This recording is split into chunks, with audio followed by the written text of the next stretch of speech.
Well, here we are again.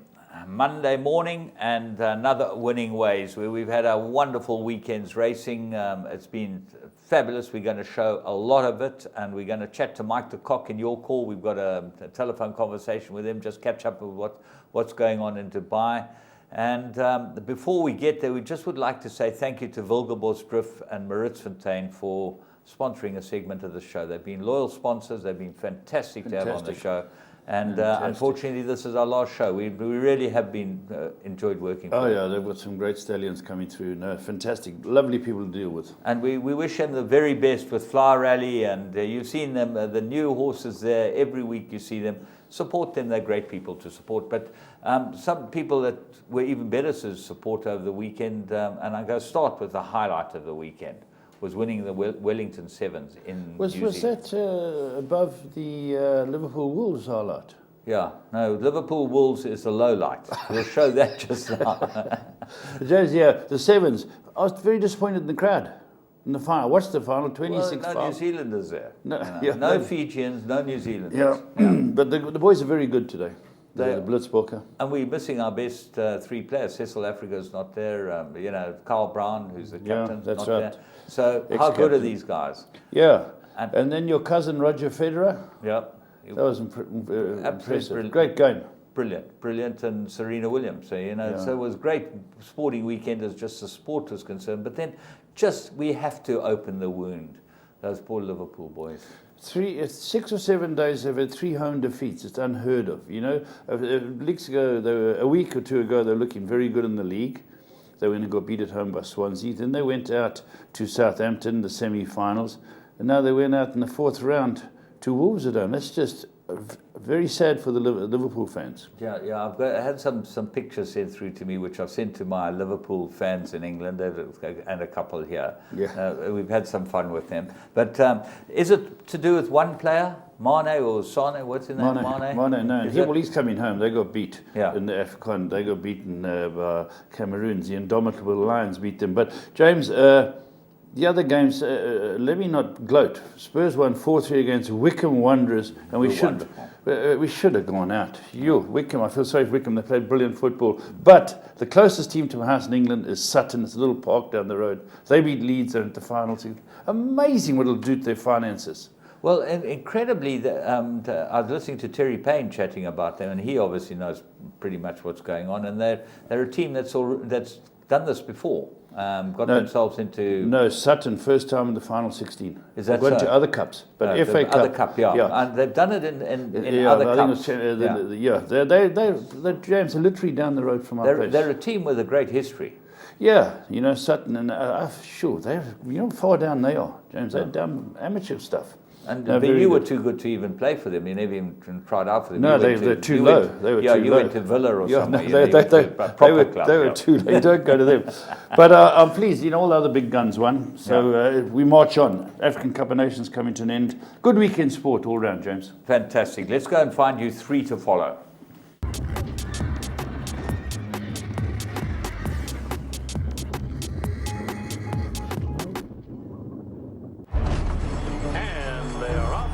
Travers. Flower Alley is the winner. His dad, distorted humor, he's probably one of his best sons at stud. I'll have another, wins the Derby. I'll have another in the Preakness. Lilacs and Lace, 48-1, upset. He's just a big, strong, leggy horse.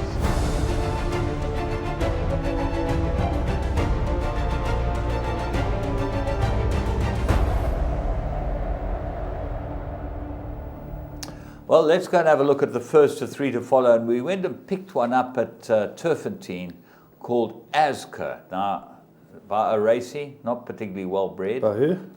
O'Racy. O'Racy? O'Racy. O'Racy, okay. Yeah. I get your pun. You had a horse called Goat, didn't you? Yes, greatest of all time. Yeah.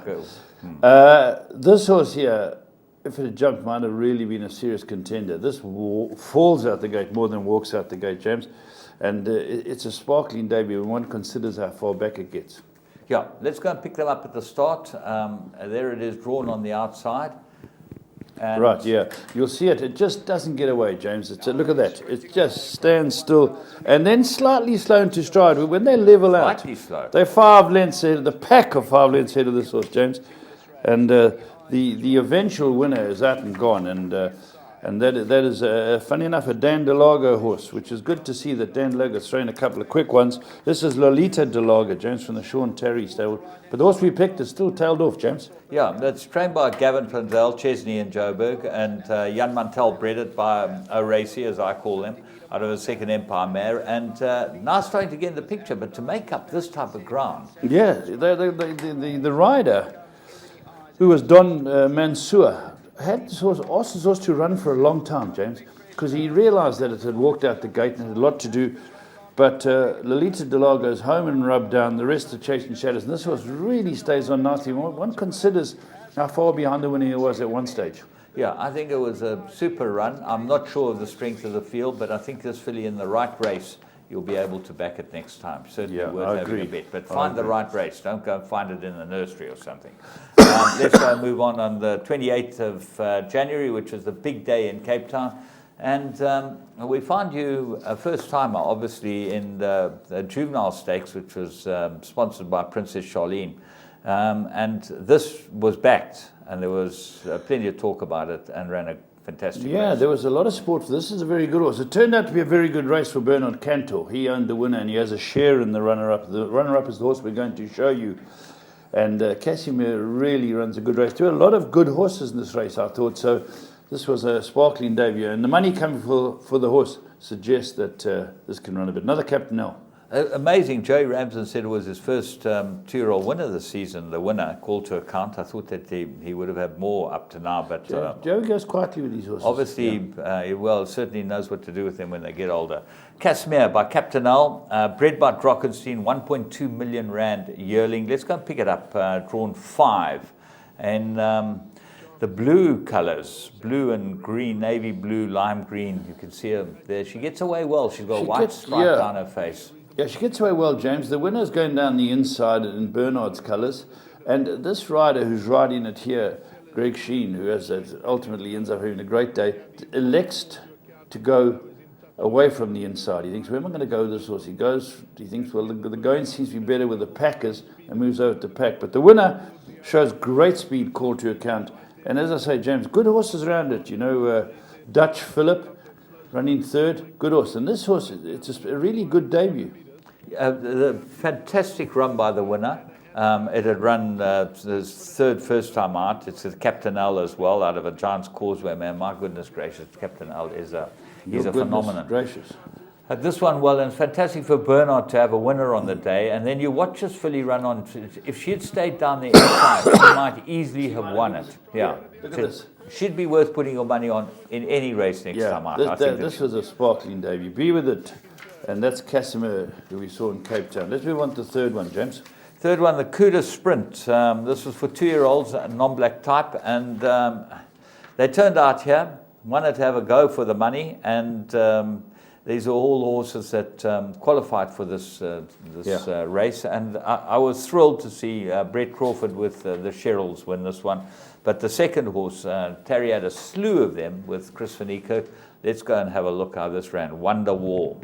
Yeah, James, this, funny enough, shows good improvement and good experience, if I can use that term. It gets out the gates well. The eventual winner is off like a dirty shirt, and that's Bold Respects. Very good for Bold Silvano to throw a decent horse like this. You'll see it in the white and black. That's your winner with Pierre Cornet offer. Down the inside is the horse we found. This is Wonder Wall. This, James, is a Karori, if I'm not mistaken. Yeah, he's a Karori out of a Silvano mare, so that's a proper main chance breeding. Yes. He was a 320,000 rand yearling at main chance consigned him.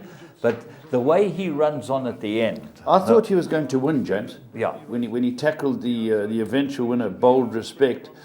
Pierre Cornet has ridden a very good race. He's sitting still, and suddenly down the inside, Greg Shane decides to tackle now. These two are clear, James. They've got the race to themselves, I thought. Yeah, absolutely. And that is the strength of this race, because there were a lot of horses in here that had some good form. Gold Image ran third. That won a very good race. Horse Chestnut, first time out. Nice horse. That ran on. She's obviously going to be better than this. But the way these two pulled away from the race, I think that you can be with the second horse next time he runs. He looks I very agree. nice. It's a bob of the heads, gets beaten, and very nice horse to follow. That is a Wonderwall. Okay. Sean Terry. 3 good ones to follow. We're going to take a break, and we'll be back with Blast from the Past.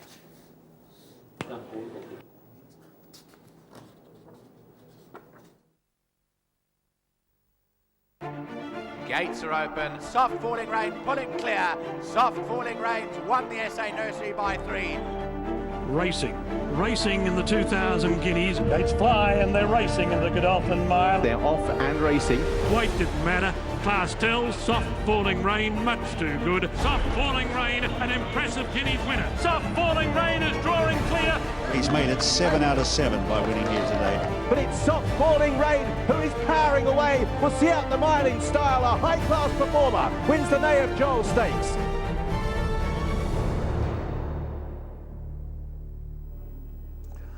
Well, I sorted out the Blast this week because Laf's been away. He's been working in Cape Town doing all this thing. But I thought we'd have a tribute to his great horse, Harry's Son, and show him winning probably the best race of his career, certainly as far as we were all concerned. The Karting Guineas, 2015, Betting World Karting Guineas. Let's go and have a look at Harry's Son.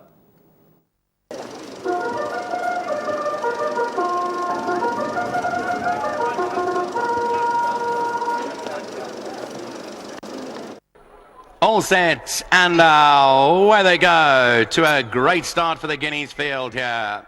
Imperial Gold on the far side. One of them up there is Precursor. And Joel also shows good pace in the early stages. Harry's Son, Mutamac and Unparalleled trying to get over from that wide draw. Zambezi River is further back in the field.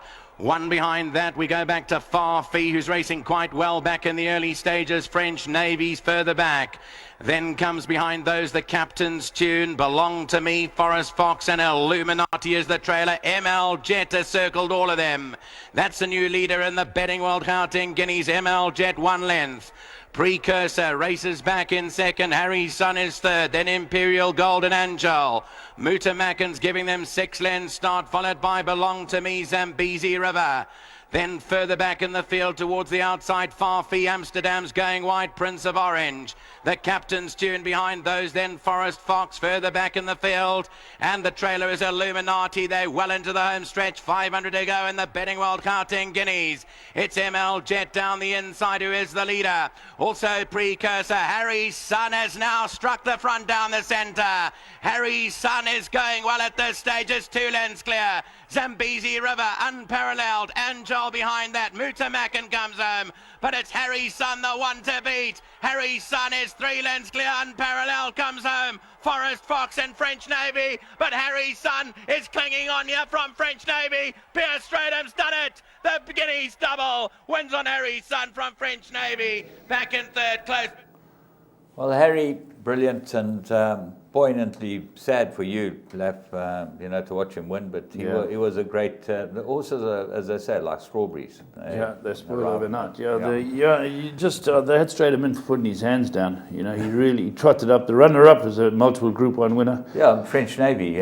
Sad to lose a horse like this. Yeah. Anyway, we move on and talk about the plum of the week, and that's what this business is all about. We thought that we'd shove this one in because this was the best backed horse on Met Day, and we thought it was the plum of the week.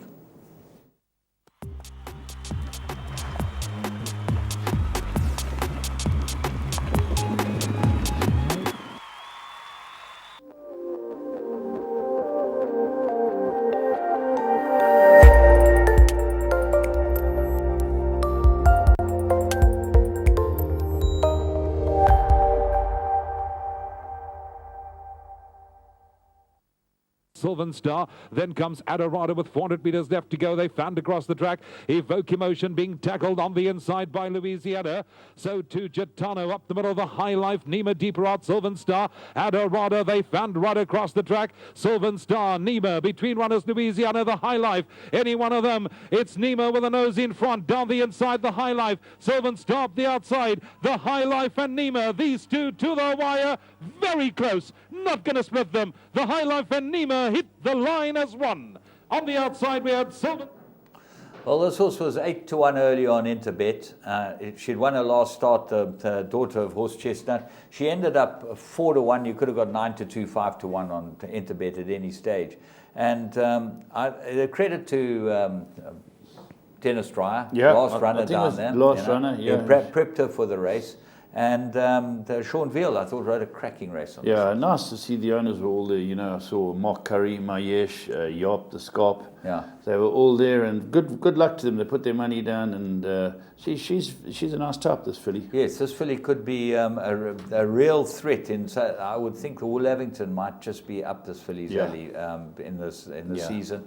Well worth having a look at, but well done to those guys, and to Dennis on, crowned his season. It started off well. It went through a rocky patch, but Dennis, tough season. Yeah, he takes his horses down there and has a go, and then we're looking forward to seeing you back because we'll find another few plums of the week. But if you had your Interbet account, you could have got the best price on this one. We're going to take a sponsors break, and we'll be back. Yes.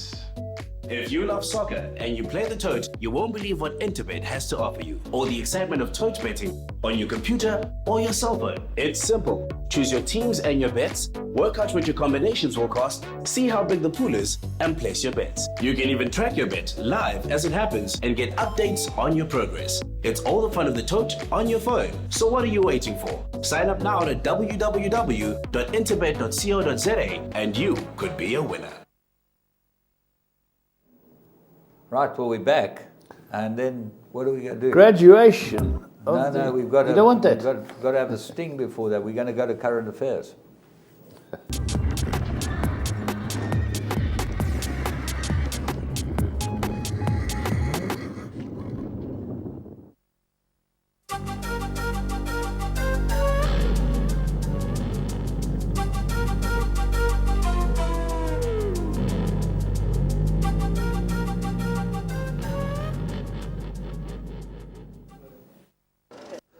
Right, the graduate of the week, Captain Swarovski. He opened up the Met Day, winning the first race, and he's the graduate. Mike DeBrolio, Patricia Devine bred him. He's a 4-year-old, and he's won the Cape Nursery.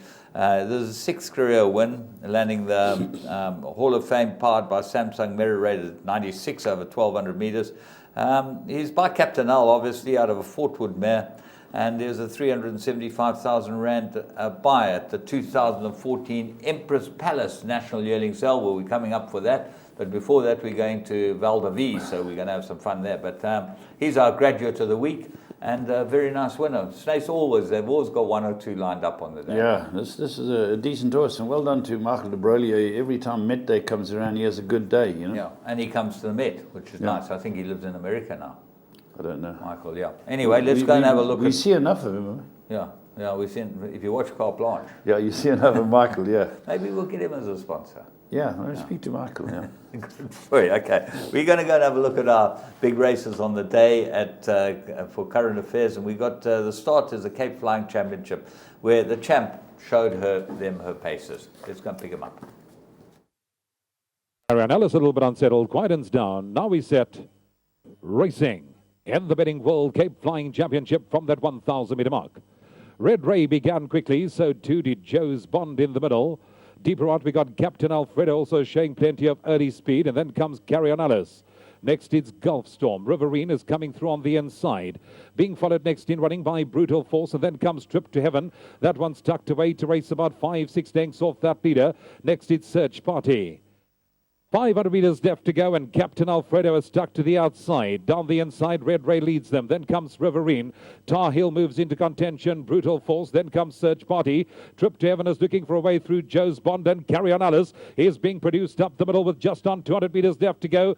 Carry On Alice, Joe's Bond. Down the inside, Red Ray. Trip to Heaven is still 2-3 lengths off that leader. It's Carry On Alice that's taken the lead in the Betting World Cape Flying Championship. Red Ray comes again on the inside. Up the outside, Trip to Heaven to the wire. Carry On Alice won it. Carry On Alice, then it's close. Trip to Heaven, and on the inside, Red Ray, a photo for minor money.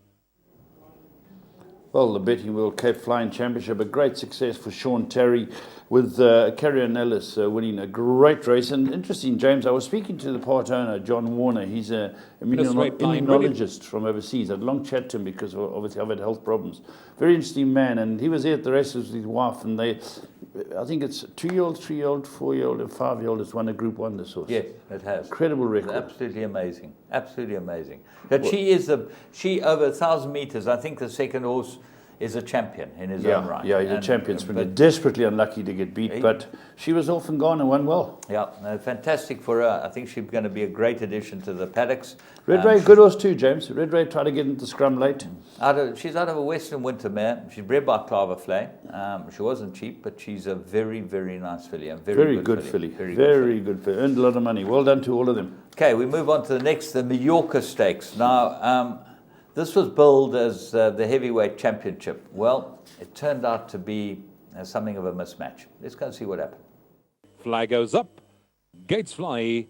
Racing in the Clava Flame Mallorca Stakes from the 1600. Niala bounced out of the machine, and she quickly goes off to set the pace from Final Judgment, who's moved up to race in second. Sailors in third. Alexis pushing forward 3 deep, improving position. On the inside rail comes Lady of the House. Then it's Captain's Flame. She settles to race about 6 lengths off that leader. Next, it's Good Time Girl. A length and a half behind that, we got Silver Mountain, and she's sitting mid-division. She's 8 lengths off the leader. She's got Real Princess on the inside. A length and a half to Star Express. On the move, 3 deep, we got Olmar. On the inside running rail comes Tahini. A gap of 2 behind that, we find Beach Goddess. Nightingale is also 3 deep on the move. Moonlight and Roses is racing back, 1 from last, and A Time to Dream is sitting at the end of a stretched out field, 20 lengths first to last, as heads stand for home in the Clava Flame Mallorca Stakes with just on 600 metres left to go. Alexis brings the field for home from Final Judgment in second. Niall on the inside third, then comes Sail, Good Time Girl. Real Princess is sitting towards the inside, Captain's Flame, and Silver Mountain is in the clear up the middle, and she's starting a run into the final 400. Final Judgment meantime has put her head in front. Niall is towards the inside, Good Time Girl towards the inside. Alexis, here comes Silver Mountain up the outside. She's starting to lift, and she's coming with each and every stride. Good Time Girl meantime has got the better of Final Judgment. Up the middle we got Silver Mountain. Nightingale and Star Express have taken off. It's Good Time Girl. Nightingale over the top. Mow them down. Nightingale on the line from Star Express. Then came Good Time Girl and Final Judgment. Well, what a ride from Bonji. Sure, he timed it. He came from the back him and straight him, and all the big guns timed their runs. Very interesting race. Watching the race, I thought Silver Mountain was going to win. It gets just intimidated in the finish and cost it 4th place. The 3-year-old, the Judd Pot, gets up for 4th ahead of it. But Nightingale, good filly, James. Well done to Candice and the whole team. But you've got to thank Anthony Delpeche. You go back and watch this race time and time and time again. There are not many jockeys that would have won on this filly. Yeah. He was trapped wide, got further and further back.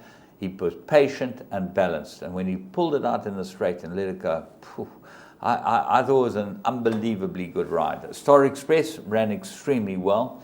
As you say, A Good Time Girl was a filly I backed in the race. I thought I was home, but ran very well. I thought there was huge value in the filly. She's got very good form. And Michael Robinson, nice for him. Very nice for Mary Slack. Yeah, fantastic for Mary. And it's amazing that she sent this mare, a Fortwood mare, to Silvano. So there's plenty of stamina in it. And then they brought it back to this trip, thinking that it would probably be on the short side for her. Yeah. But she's good. Yeah, very good race. And as I say, the 3-year-old ran a very good 4th 2 Final Judgment. Yeah. So a very good race all in all. Okay, and here was a second of the big highlights of the weekend was the Investec Cape Derby. And when you unravel the story, which we'll chat about after the race, you will see what a story it turned out to be. But Frankie Dettori arrived for Brett Crawford, and the pace was not on, and only Frankie was awake to it. And I think that this was an unbelievably good ride from him. And I'm not so sure that the other jockeys will be very proud of the way they rode the horse. I think Stratham rode a very good race. He went to front, he slowed him up, and he ran second on a 15-to-1 shot. You know, we can go through them, but just watch a race. It gets slower and slower and slower, and was absolutely made for Frankie at the end of the day. Let's go and see what he did. We're set to start. 2,000 metres, gates are back, away and racing. Table Bay a little slow to stride, and Omaha Tribe has also dropped right out of it in the early stages. Elevated came away well. That one's gone up to lead on the far side of that. Zodiac Ruler is also pushing forward, and Edict of Nantes, the yellow cap, is right there racing in third. Horizon is back at the fence, settling in that fourth position and no more than 3 lengths off the leader. The white cap of Newlands is a neck away racing outside of that, and then it's Table Bay. Captain Gambler races just in behind that. 2 back then to Ollivander, and Omaha Tribe is the trailer, and he'd be 8-9 lengths off this leader. Down the back straight they go, and it's Zodiac Ruler who's now come forward to pick it up. In behind that one, Elevated is now racing in second. Edict of Nantes, the yellow cap, races back in third, and Horizon tracks them in fourth, about 4.5 off the lead. Newlands just in behind that. Table Bay races further back. He's 7-8 lengths off them. A neck away, Captain Gambler races up on his outside. Ollivander's back one from last. Omaha Tribe is still the trailer. He's now 12 lengths off this leader. Through the crossover they go, 1,000 metres left to race. Zodiac Ruler takes them along. They're not going hard. It's a relaxed gallop in front. Edict of Nantes, the yellow cap, still racing in second. Elevated back at the fence is third. Newlands has crept a little closer in behind that. Horizon is back at the fence. He'll corner in fifth position, 4 lengths off the lead. Captain Gambler in behind him, followed then by Table Bay, Omaha Tribe and Ollivander. They're at the top of the lane now, head for home with 600 metres left to go, and Zodiac Ruler straightened up the leader. Elevated, the first one to challenge over towards the inside. Towards the outside, Edict of Nantes in the yellow cap is starting to unwind a good-looking run. In behind them, Horizon is still a length or so off them. Newlands is trying to get into it too. Meantime, Edict of Nantes has swept into the lead. Down towards the outside, Zodiac Ruler is trying to come back for more. Horizon is setting out after the leaders over towards the inside. Edict of Nantes is in front, the yellow cap. He's going on strongly. Nothing got a chance on him now. Edict of Nantes drawing away in the closing stages. Goes away to win it comfortably. Zodiac Ruler second. Up the outside, Captain Gambler may have got third. Newlands was in behind those. Nothing more from Horizon. Table Bay further back. Omaha Tribe behind those. Elevated and... Well, wonderful to see the legendary jockey Frankie Dettori use his brains. As James said, this race, the Derby, was 5 seconds slower than the Met, which was run a little later in the afternoon. And James, a masterful ride. Absolutely masterful, because he made sure that he got onto Zodiac Ruler's girth. Yeah. You know, most jockeys would have sat third where he was, 1 off the pace, 1.5 lengths, 2 lengths off them. He might not have won from there, but he made sure that he could win it by knowing that the pace was too slow and knowing that he had to be right up there. But how the story unravels is unbelievable, because Bernard Cantor organised for Frankie to come out here. Yes. Now, if you look at the pedigree of this horse, it's by Count de Bois. Yeah. Who brought Count de Bois to this country? Bernard Cantor. Yeah. But James, every year Count de Bois throws a big one. Yeah, but it just how the story unravels. Bernard gets Frankie to come, and he wins on a Count de Bois. He wins the Derby. That's the biggest race I think Count de Bois has ever signed a winner of. And I would put it up there with the best. French Navy. Yeah, but the point is that this is up there with the best. Yeah, I agree. I'm a big fan of Count de Bois. How the whole thing unravels, and Bernard's at the centre of it, and he's a passionate man. He loves the racing, loves Investec, the Derby here, Derby there, Derby everywhere. James, I think just about every year I've bought a Count de Bois. I've got a 2-year Count de Bois this year. I really think he can throw you that big horse, and he proved it here. Great ride and well done. And as I say, the whole story unravelled very well for them. So bred by Claverflay and owned by the champion owners, Mayfair Speculators, as they're now known. And good run by Zodiac Ruler. Fantastic run by Zodiac Ruler. You bought him in Australia, so you know. He's now been runner-up in 2 Group 1s, Zodiac Ruler. Yeah. So okay. He won a Group 2. Group 2, so he's quite a good horse. Yeah, he's very good horse. Right, on we go, James. Yeah, on we go. Let's go and have a look at the Met. This is where we... All in line. Okay, let's go and have a look at it. Gates are back, racing, and Baritone missed the kick. He lost a couple, and Mac Delago was also very slow into stride. He's dropping in behind runners at the back end of the field. Legal Eagle came away well, though. He's up disputing the early running. Captain America now moves past him to go up and show the way, and the Conglomerate has now gone up to race in second. Gold Standard, the 3-year-old, is back at the rail racing in third. Legal Eagle eases back to fourth. They followed by It's My Turn. He races in fifth and 6 lengths off the leader. Whiskey Baron is passing horses up on the outside. French Navy back at the rail is 6 lengths off them, tracked then by Bella Bella. Marinaresco's in behind those. He's a lot closer to the pace today. Brazuca races just in behind him. Baritone, after that slow start, is racing well back. Macduff is racing in behind that. Mambo Mime is at least 15 lengths off the leader. Cape Speed is racing just in behind that one. And Mac Delago's at the back of a pretty strung out field, a good 25 lengths off this leader. 1,000 metres left to go, and Captain America takes the field along. He has the lead by a length and a half. The Conglomerate in the yellow cap is racing up in second. Gold Standard back at the fence races third. Legal Eagle behind those, who's beautifully placed back in that fourth position. Along his inside, French Navy will corner 5 lengths off them. It's My Turn is just in behind those. They being followed then by Bella Bella. Racing in behind that, Brazuca, as they start to take the angle into the home stretch, and Whiskey Baron will corner 8-9 lengths off the leader.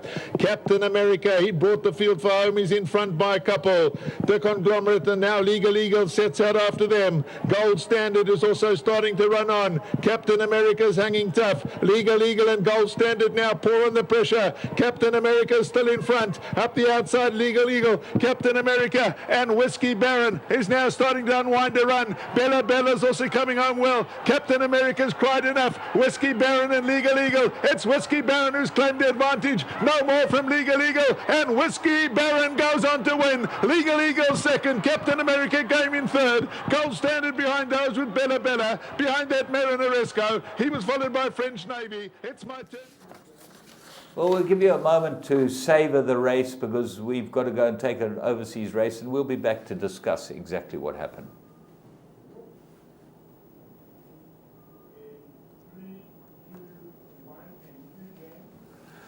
Well, let's start off with what a triumph for Brett Crawford, and to win 3 Mets is something special. Yeah, very great training feat, and this horse, the gelding, certainly made him, I'd say, more honest. He's now 5 for 5 as a gelding.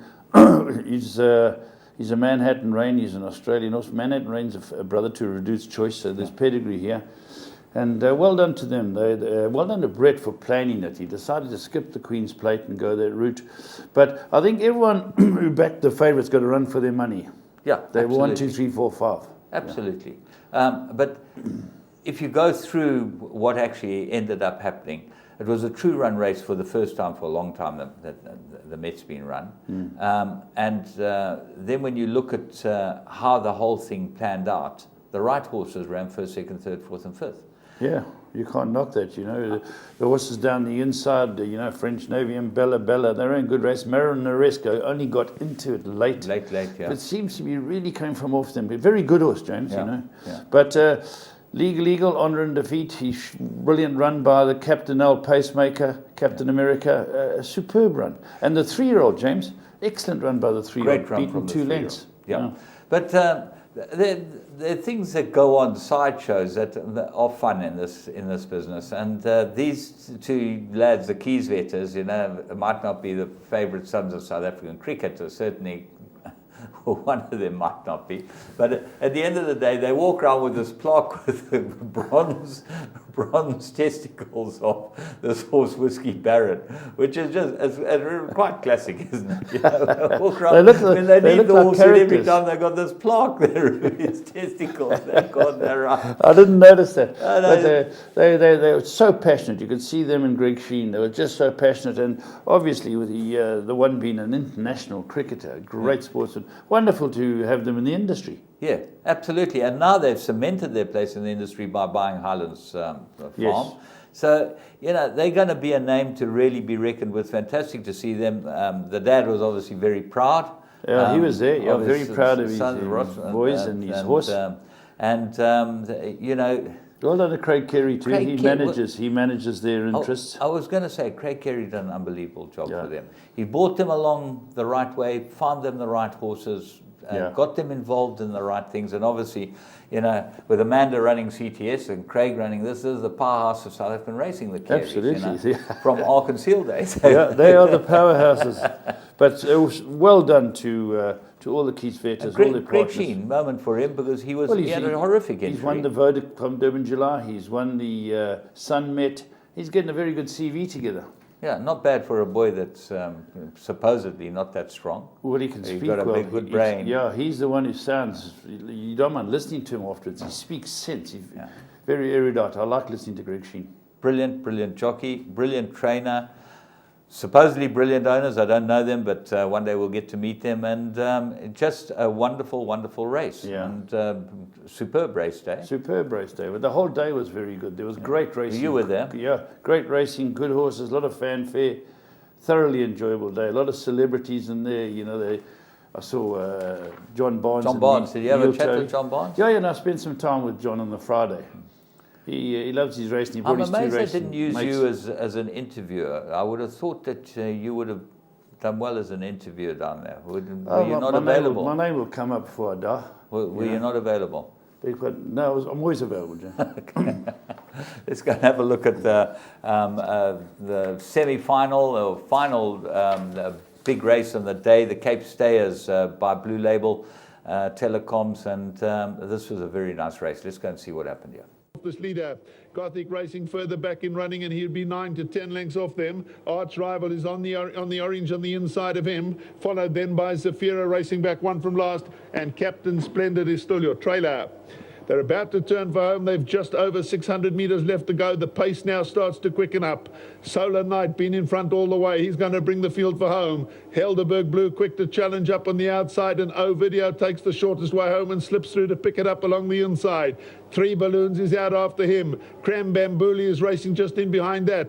They followed by Enard. They spread right across the track. O-Video along the inside. 3 Balloons and Cram Bambuli right on the outside. Helderberg Blue is right in touch with him from Solar Knight. It's wide open. They spread across the track. O-Video's in trouble along the inside. He's not finding, and it's Cram Bambuli. Helderberg Blue up towards the outside. Royal Badge is charging home. Cram Bambuli over towards the inside has come through to pick it up, and Cram Bambuli goes on to win. Helderberg Blue up for second. O-Video only back in third. Royal Badge behind that. Captain Splendid flew from the back.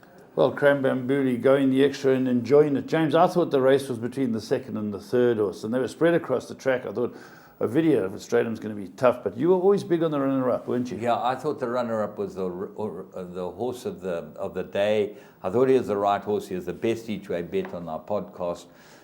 He ran second. I still, I don't know. It just seems to something happens with him. He end up running right across the track. Yeah. You've got to be giving away a hell of a lot of ground. It doesn't matter what happens. He watched the Met. Yeah. You see, he'd seen the Met and seen the first 5 and 6 and 7 down the inside. He thought, I'm going there, which you can't blame him for. Well, yeah, but the point is he got beaten. And, Helderberg You've Blue taken it quite well, James. He's a great bridesmaid.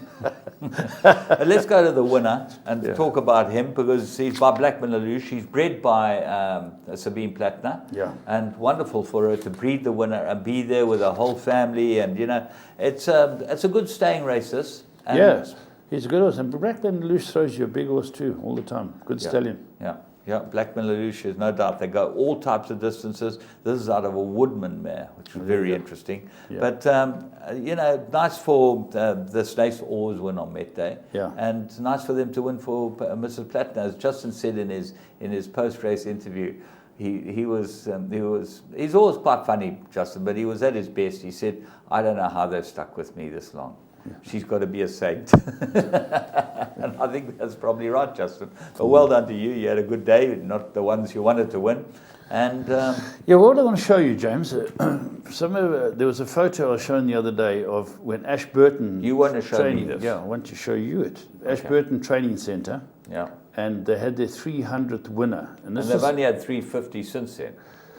Sure, you won't tell Howells that. Howells has had 1,000 of them already. But here we go. Have a look at this. Is the cover of the race card. Now that's 30th of September 1987. Yeah, I'm not going to tell people who they are now, just while you have a good look at it, in case they're trying to work it out in their lounges. But there are people that you there third from the left on the top. So no, that's Thomas Magnum. Were you the third best trainer at Scottsville at that day, at Ashburton? Yeah, I was the third best. Okay, so the best trainer was that fat oak on the left-hand side. Dick Goss. No, he could never have been the best Dave Goss. He couldn't train. Dave Goss had Comarine, who went down and won the Derby. Yeah, he won the Comarine won the same Derby we were talking about. Vaughan Marshall, well, his record speaks for himself. Vaughan Marshall in the pom-pom. Yeah, he's got that trendy hat on. It was trendy at the time for 3 weeks. And he wore that. And he's got hair as well, eh? Yeah, he's either got speakers on his ears or he's got long hair.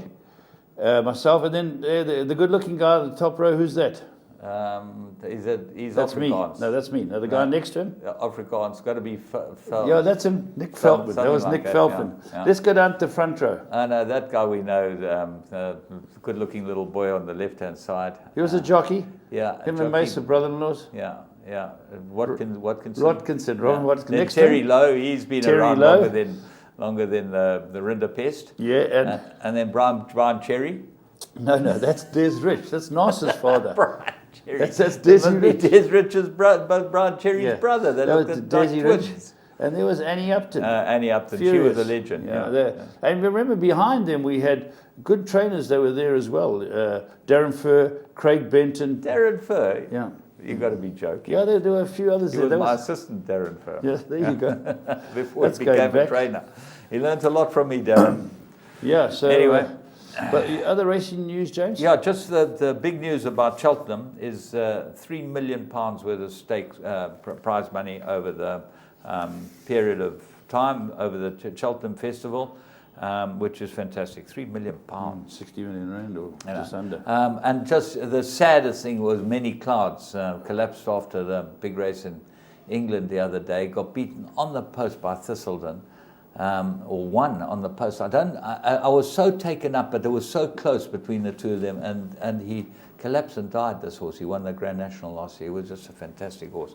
So sad to have these things happen, but racing is tinged with sadness, and unfortunately there are a lot of highs on the way there. So we're going to take a sponsors break, and we'll be back.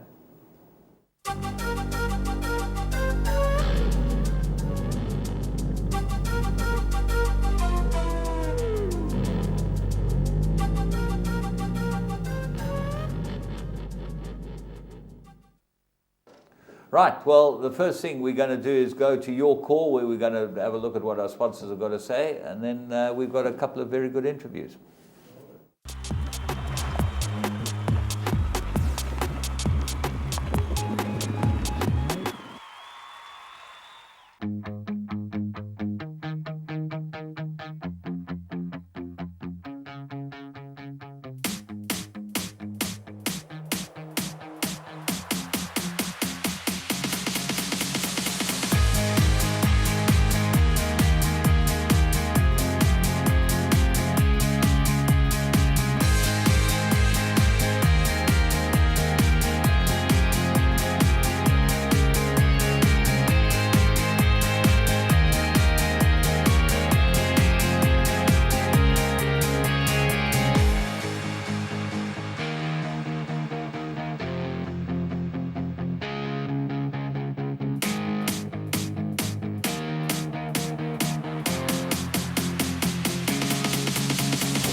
Here we go. Welcome to Your Call. And earlier on today, James Goodman did an interview with Michael de Kock to tell us what's happening in Dubai. Mike, good morning. Hello, James. How's it? Fine, thank you. Are you warmed up and ready to go? Warmed up, banged a few balls, ready for action. Who have you got today? Today, Mikel Barcelona, Johnny Gerodis, myself and Derek Popard. Good gracious, you've got a blacksmith, an ex-jockey. My goodness, this should be easy money. Well, we're hoping that the blacksmith and the trainer can get into the pockets of the two little jockeys. How's Barcelona play? He's got a good swing. Got a good Got a swing. good swing. Like I don't know what the swing's like under the gun, but he's got a good swing. Like Washog mowing. Yeah. Yeah. You know, when the pressure's on, they start to squeeze a little harder. Well, thank you for joining us. And last week, very unlucky with Light the Lights. I saw you had to make your own running in that. Yeah, I mean, that was a bit disappointing. You know, he had to make his own running. You know, if we had a pacemaker in, or if there was speed in the race, I think he'd have won it. Absolutely. But, you know, he finished up in front, possibly going a little slow in front, which allowed them to sprint at him, you know. If he'd possibly gone a little harder and turned it into stamina events, would have been better. So it looks anyway, like... that's what I think. Yeah, it looks like he's on the right road for, obviously, Super Saturday and then World Cup night.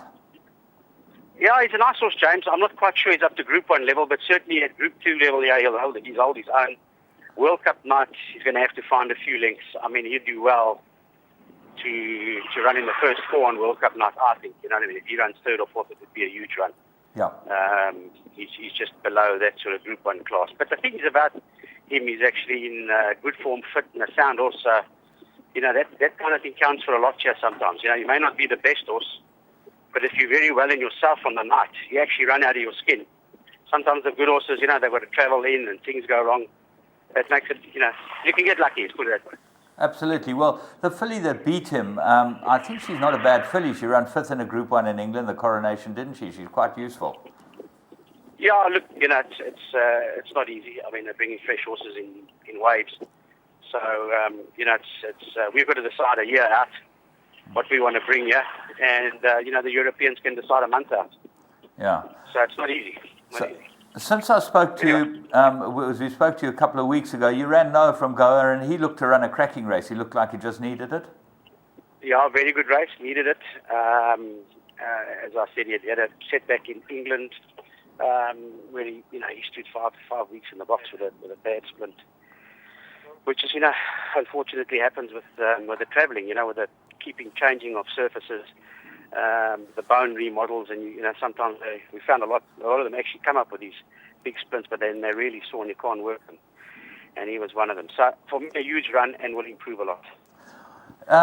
In those 2 weeks, you've had a couple of winners. Things look quite good. Looks like you're cruising along.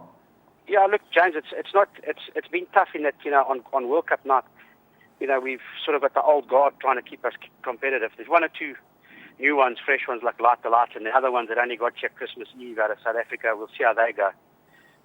We're going to have to try and run a few of them into fitness. So, you know, there's one or two shining lights, but generally we've got a lot of sort of non-carnival competitive horses. Yeah, middle of the road type horses that are handicappers. Yeah. You're just trying to get what you can out of them and try and qualify them for World Cup night to be able to run anyway. That's it. Mike, as far as this week's concerned, you've got what have you got entered? I know you only did entries today. Is there anything that looks like could be interesting? I've got 4 entered. I would say my best runner is probably Linda Moore in the Mactoom Challenge. I mean, it's going to be a tough race. But I thought he ran very well in the first leg of the Mactoom Challenge, quite underdone. He seems to have improved. Again, if he gets into a position where he can handle the dirt, I think he'll be very competitive. Now, he's the horse you got from... He's about the only one with a chance. He's the horse you got from Argentine. He's the horse you bought out of the Argentine, yes. San Showers teased it up again for about the 27th time. He's always... he's a soldier. He always runs in the money. In fact, we were working it out today. San Showers has run 18 times in Dubai and got 16 chicks. That's not bad. That's a really consistent, honest horse. And earned a lot more than he would have in South Africa, you know. Well, he's a credit to South African breeders because I think he was bred by Barbara Sana. You know, he's a smaller breeder. Sana, correct. Yeah, and just shows. Well, that's the thing. We get these hard-knocking, solid sound horses that we can race quite often out of South Africa. You know, sometimes we might lack a little bit of quality, but the thing is, if we get them here in good form, sometimes it's the 2nd or 3rd year, but they hold their own. That's for sure. Yeah, and I saw Barut won again the other day. So, you know, yes, keeping them rolling. And a bit unlucky on Saturday night. I mean, he all but won it, but we had to find a Godolphin horse, you know. Yeah. Looks like they needed the money to come and run in a non-carnival race with a carnival horse. Come and find us. That's not easy. They want to gobble everything up. Well, I can see you're under a bit of pressure. So listen, I'm going to let you go and enjoy your round and get a bit of cash, because you obviously need expenses for the week. I see you've got a couple of expensive people to look after there. But for sure, I'm going to have to get it out of his pockets, and that's not going to be easy. Well, Michael, thank you very much again for joining us, and we'll look forward to chatting to you next week, hopefully.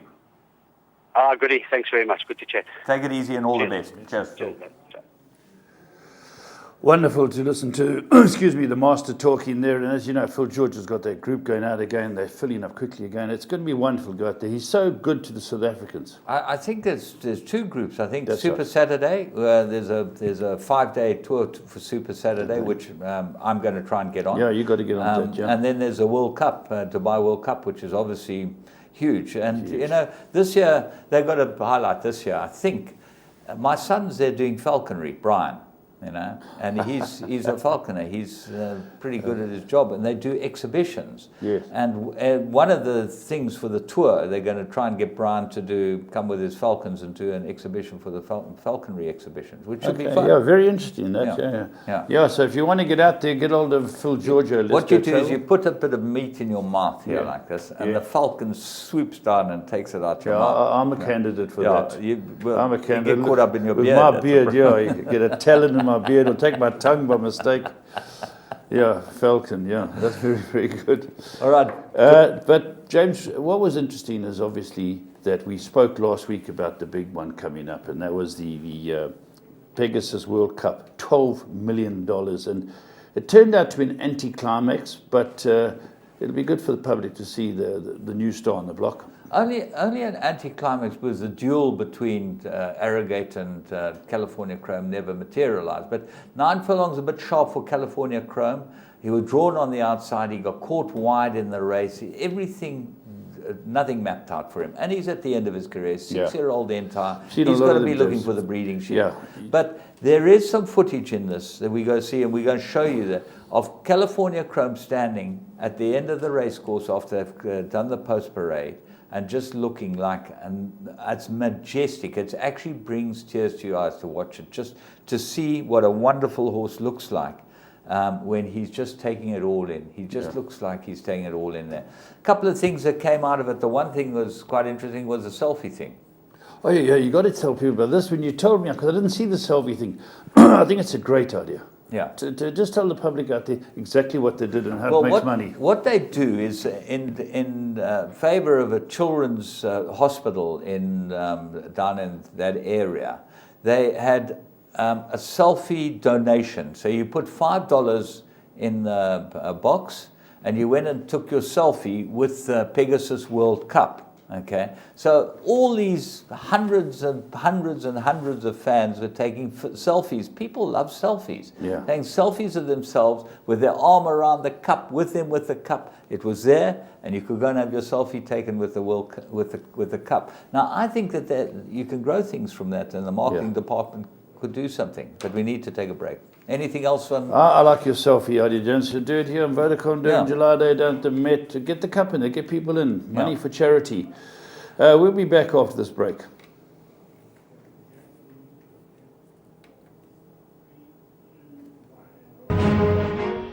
And that was Jimmy Jerkins about Shaman Ghost. And if you remember my Rainbow Six ticket, I had 3 selections on it, and one of them was Shaman Ghost, who won the Grade 1 Woodward at Saratoga this summer, and was really competitive third in the Grade 1 Clark last time out. Sits here at 25-1 to start the day, taking a little money up there at 21-1. He is 21-1, and when you look at the other 2 horses, actually both at even money, though Arrogate is highlighted. If you like somebody else, then there are still some good prices to be had. And just a reminder, of course, the first place finisher in this race does get $7 million, second place finisher $1.75 million, but third place finisher does get $1 million as far as purse wise goes, and that's definitely meaning that there probably will be a battle for third on top of that. And Shaman Ghost, I agree with you, Ron. This horse came back in the Clark last time out, got bumped a little bit at the start, but I thought his Woodward, of course, upsetting Frosted, was a really tremendous performance. You know, we've been talking a lot of lot today about the post. You know, the number one, it looks like Arrogate's got to go, and on the outside, California Chrome always has to go. So maybe a horse like Shaman Ghost sits that trip right behind the speed, and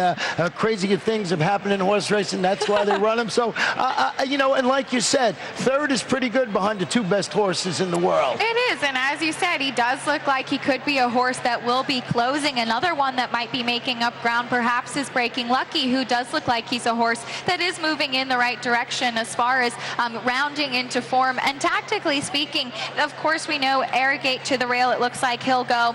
California Chrome on the outside, it does look like he'll go. But Neolithic does have a forward running style as well. But while we're talking about speed, while we're talking about post, there's no better to hear it from than the man himself, Bob Baffert, on Arrogate. Arrogate, the gray son of Unbridled Song, burst onto the scene in 2016, and now the lightly raced 4-year-old will face his toughest task yet in the Pegasus World Cup.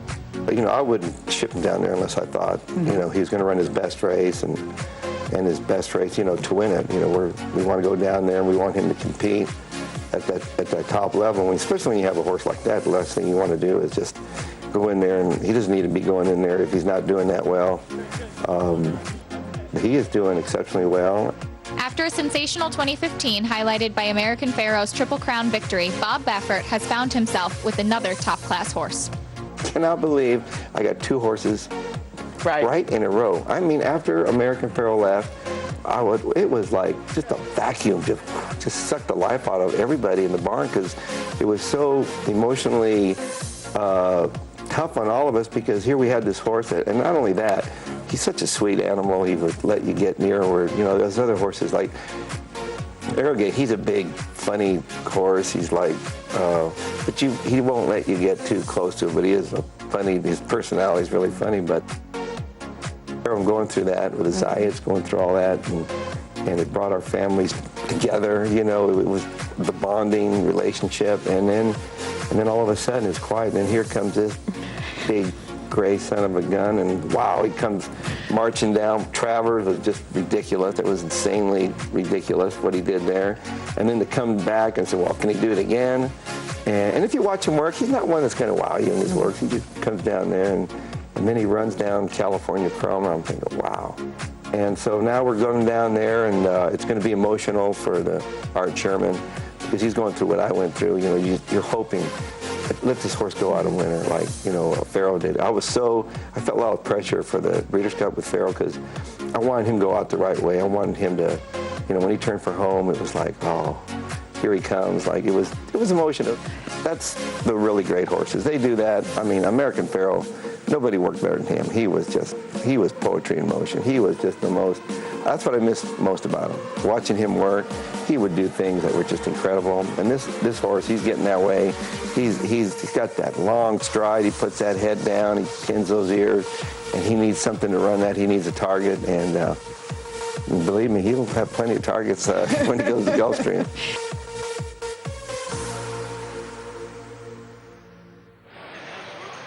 That was Bob Baffert talking, of course, about Arrogate, and what a year that horse has had. What a year that horse has had indeed, and what a year for Bob Baffert, getting, as he mentioned in there, another sensational horse with Arrogate, of course, after winning the Triple Crown with American Pharoah. A tough act to follow, but it really has been a special one. Of course, Arrogate just recently named in London the Longines world's best racehorse with a 134 rating, but on the outside, he does have to deal with California Chrome today. I know you're a Chromie. I am indeed. Let's see a feature on California Chrome. In April of 2013, a 2-year-old chestnut colt finished second in a maiden special weight at Betfair Hollywood Park at odds of 7-1. Today, he's the world's richest racehorse. Trained by Art Sherman and his son Alan, California Chrome is about to run his final race in the Pegasus World Cup, while his human connections reflect back on the great memories he's given them. Oh, the Kentucky Derby was probably the most... the best race to win, I think. You know, growing up in this business, it's the one race you dream of winning when growing up. You know, it's like, oh, maybe one day I'll win the Derby, and then it actually happens. And the next morning when I woke up, I was like, Dad, we won the Derby. The father-son barn dynamic seems to work well for the Shermans, who are both hands-on when it comes to their stable star. Oh yeah, we get along really great. We have a lot of fun. The barn is I really run I guess you would call it a looser barn. Everybody kind of is real friendly. You always have coffee going, and everybody drops by to see Chrome. We get along very well, and we both have the same ideas, and if I have an idea or he has an idea, we discuss it and come up with a plan, and it works out great. It's a fun time, and it keeps me young being around all the young people.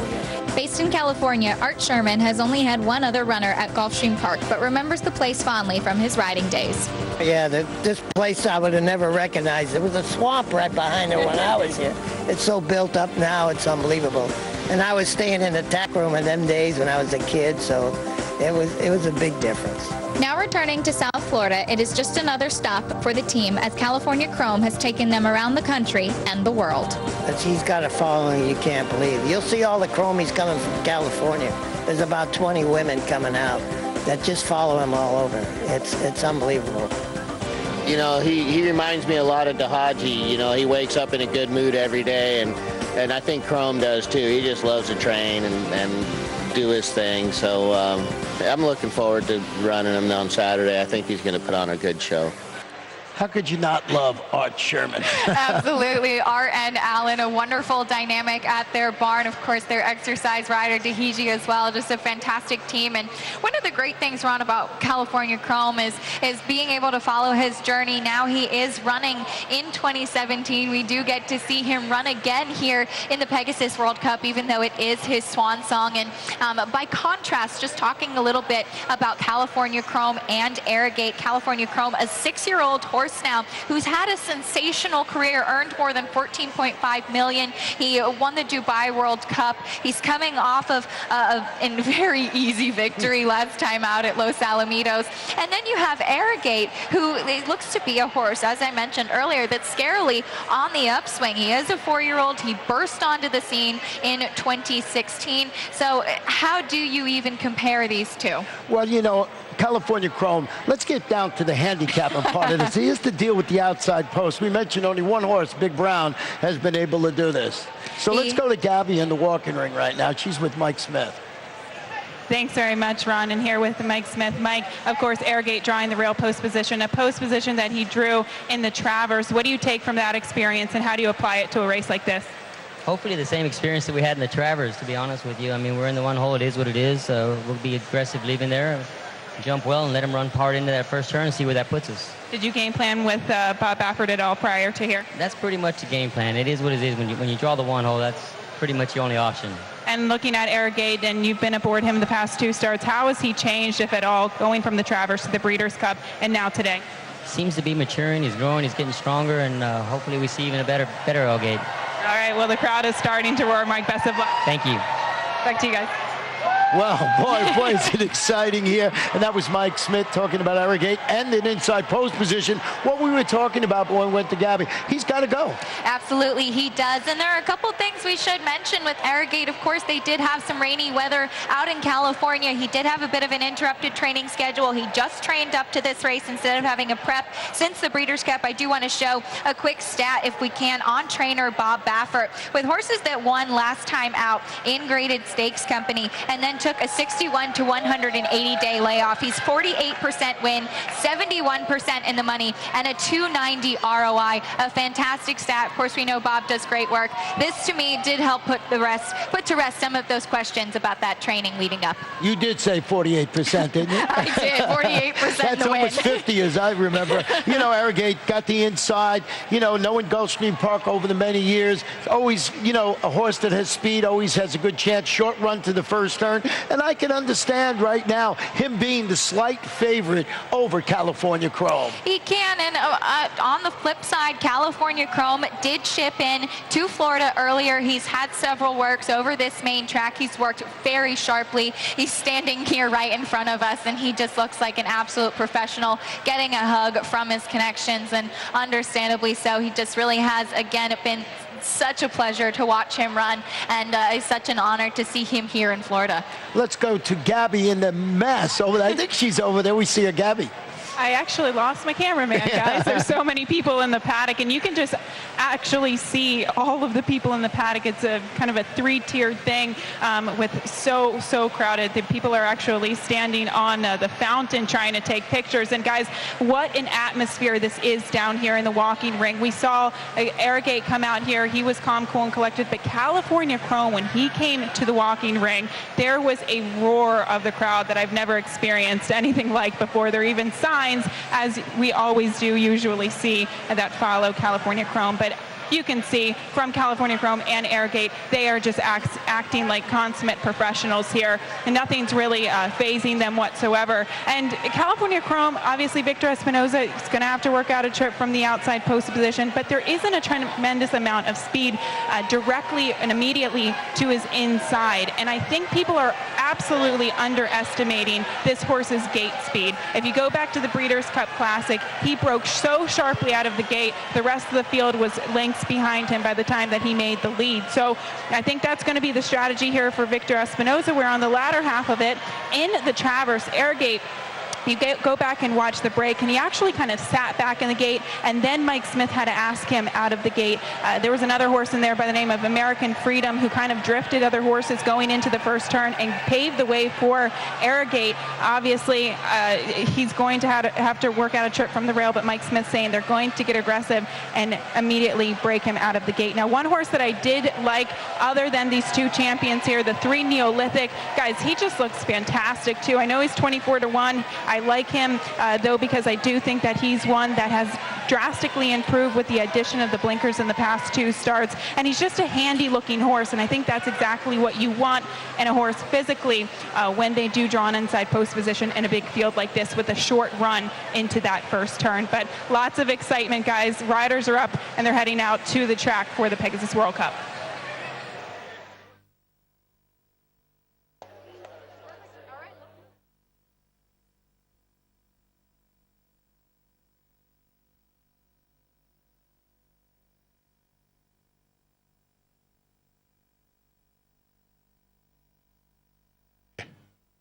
Aragon and California Chrome.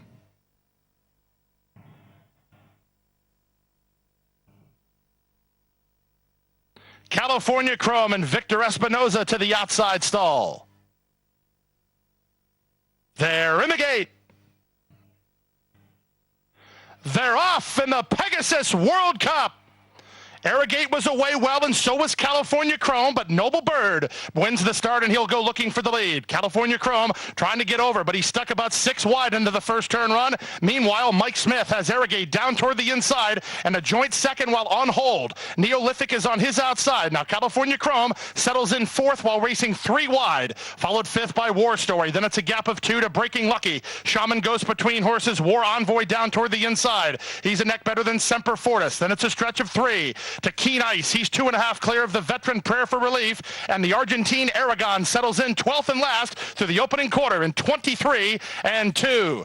Down the backstretch they go. Julian Leparoux and Noble Bird, offensive-minded. They lead it by a length. From the outside in Neolithic from second. Then it's the heavy hitters. They're stride for stride already. Arrogate on the inside, California Chrome on the outside, 3rd and 4th, and only 2 lengths behind the pace setters. Racing from 5th, it's the long shot War Story, a stretch of 2.5. Shaman Ghost is next with War Envoy to his inside, followed by Semper Fortis and Breaking Lucky. Then Keen Ice. It's a stretch of 5 to Prayer for Relief and 5 more to Aragon, who's last as they round the far turn. 46 seconds for the opening half mile, and Mike Smith is the first to move as Arrogate moves up to take the lead. Back to second is Neolithic. Back to third is Noble Bird. California Chrome is losing ground. California Chrome not gaining. He's back wide and racing in 5th. Shaman Ghost splits horses for Jose Ortiz, and they're into the stretch, and it's the Breeders' Cup winner. It's Arrogate in front, leading by 3 with 1/8 of a mile to go. Shaman Ghost is trying to get into second. Then Neolithic. Back 4th is Noble Bird, followed by Keen Ice. But what a race! What a sport! What a horse! Arrogate romps in the Pegasus. He won it by 3.5 while confidently handled. Shaman Ghost second, Neolithic third, then Keen Ice, War Story, and Noble Bird in 1:47-3.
Your world of winners is now online at www.teletrack.com.